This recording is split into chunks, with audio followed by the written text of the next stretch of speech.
Good afternoon, my Real News Midday TV family. Welcome back to the channel for another news update. And in the news this afternoon, medical consultants arrested over unpaid retroactive salaries. Jamaica's medical consultants arrested over what they say are unpaid retroactive salaries from the new compensation review, accusing the state of victimization against the consultants working within the government system. The Association of Government Medical Consultants made the allegation in a statement following an emergency meeting on Sunday.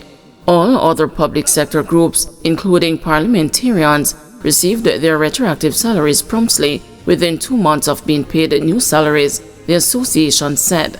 The medical consultants view this unfair and unjust action as a victimization against the consultants working within the government system. It said a firm request was sent to the Ministry of Finance and the Public Service to ensure retroactive salary payments to medical consultants are within this fiscal year and no later than March 2025. George Wright readmitted to JLP following mitigating actions, says party. Westmoreland Central Member of Parliament George Wright has been readmitted as a Jamaica Labour Party member following what the party described as mitigating actions. It's understood that Wright underwent a series of counseling sessions prior to applying to rejoin the JLP after having his membership revoked 2 years ago. The membership committee reviewed his application and considered the circumstances which led to his independent status, along with the mitigating actions he has since taken to be readmitted to the Jamaica Labour Party, the party said in a statement Sunday. According to the JLP, the membership committee has recommended that Wright be readmitted, and this was accepted by the standing committee. Wright was embroiled in a domestic violence controversy 2 years ago after a man was seen in a video hitting a woman with a stool. He subsequently resigned from the JLP. He has not confirmed or denied allegations which suggested that he was the perpetrator. Wright has since married the woman who was also alleged to be in the viral video. A probe by the police did not result in any charges being laid against Wright. Wright's listing as a featured speaker at a JLP youth conference in Westmoreland on Sunday fueled the speculation that he had been readmitted to the party. Trelawny Multipurpose Stadium, a sleeping giant and not a white elephant, says Thomas. Former Chief Executive Officer of the Development Bank of Jamaica, Kingsley Thomas, has described the Trelawny Multipurpose Stadium as a sleeping giant and not a white elephant.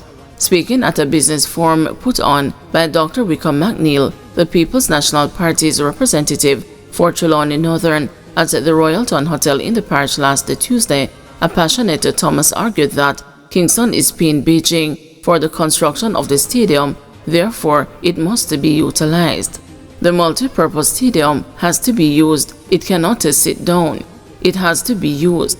It cost the US $26 million to build. It cannot sit down and rotten, it cannot. It is a waste of resources and the government is paying back money to the Chinese for that, Thomas said. It was called a multi-purpose stadium because it would be made to host everything. What I am saying is a multi-purpose stadium was created. The only sport it could not accommodate was the American baseball. That's the only sport that it could not have there, added Thomas, who was considered the development point man for the administration led by then Prime Minister P.J. Patterson from 1992 to 2006. He recounted that it was while he was chairman of the National Housing Trust that the idea was conceived to construct the facility. The stadium was subsequently constructed on a 76-acre parcel of land in Florence Hall, Trelawny, by the Chinese government and hosted warm-up matches during the 2007 Cricket World Cup, as well as the opening ceremony for the championship. According to Thomas, prior to the construction of the stadium, there were several offers from teams in the United States to lease it for practice sessions. Before we decided to go ahead with this thing, we got 7 offers from companies in the United States to lease the stadium for their practice sessions when they are out of season, said Thomas. And there is something I would like to say. The newly constructed Wembley Stadium in England, the first major event there was not football. The first major event that was held at Wembley Stadium was a concert in honor of Princess Diana. Since then, you have had Diana Ross perform there to pack the house, added Thomas, as he underscored his point that the stadium can be used to host several events. Last year, Minister of Culture, Gender, Entertainment and Sport, Olivia Grange, announced that her ministry was in talks with a private interest that could result in millions of US dollars being pumped into transforming the multipurpose stadium into a high-performance sports complex. Grange made the disclosure during her contribution to the 2024-2025 sectoral debate in the House of Representatives. She announced that the transformed complex would accommodate 21 sporting disciplines, host international games, awards ceremonies, and serve as training grounds.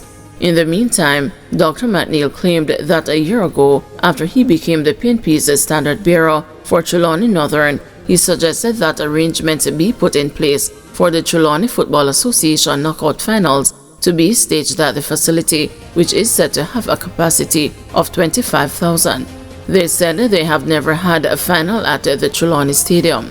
I have a history in sports, so I called them and I said to them, this can't be, it's important to use it. I spoke to Dwight Jeremiah, and he wrote a letter to the Independence Parks Limited, and one thing led to another, and permission was given. And for the first time, a knockout of the Trelawny Football Association was held at the Trelawny Stadium last year, McNeil said. The Trelawny Football Association is now housed at the stadium free of charge.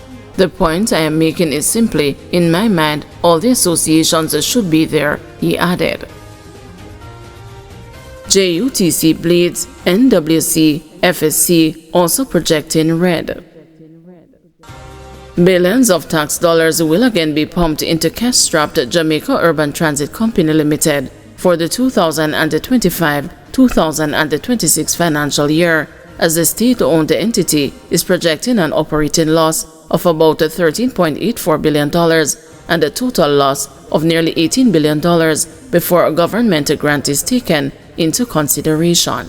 With an allocation of little more than approximately $10.964 billion in government grant, the JUTC is expected to end the new fiscal year with a loss of $6.97 billion.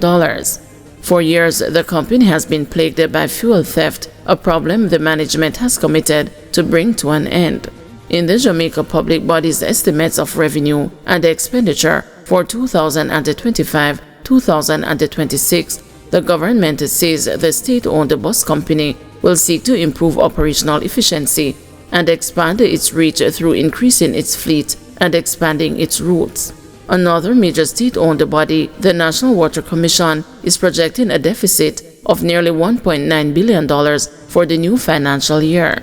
The company plans to invest a little more than $10 billion in capital expenditure for the upcoming fiscal year to facilitate infrastructure upgrades, network expansion, and service improvements. The Financial Services Commission, with its mandate to license, regulate, monitor and supervise the securities, insurance, and the private pensions industries, and to investigate and sanction entities falling under its jurisdiction, is projecting a $327 million deficit in 2025 to 2026. The FSC is expected to transition from the current regulatory model to a Twin Peaks model for financial sector supervision and regulation, separating prudential supervision from market to conduct oversight. Speaking at a meeting of the Economy and Production Committee of Parliament earlier this year, Bank of Jamaica officials signaled that the draft legislation to introduce the Twin Peaks model was far advanced. We have started to craft the legislation, Twin Peaks 10 months. We are trying to get that to Cabinet, to come to the House, to be passed to give the powers to the regulators, ourselves and the FSC the power to do market conduct and the customer protection work, BOJ Governor Richard Balza told the committee. Guys, thank you for watching. See you this evening at 6 p.m. for another news update.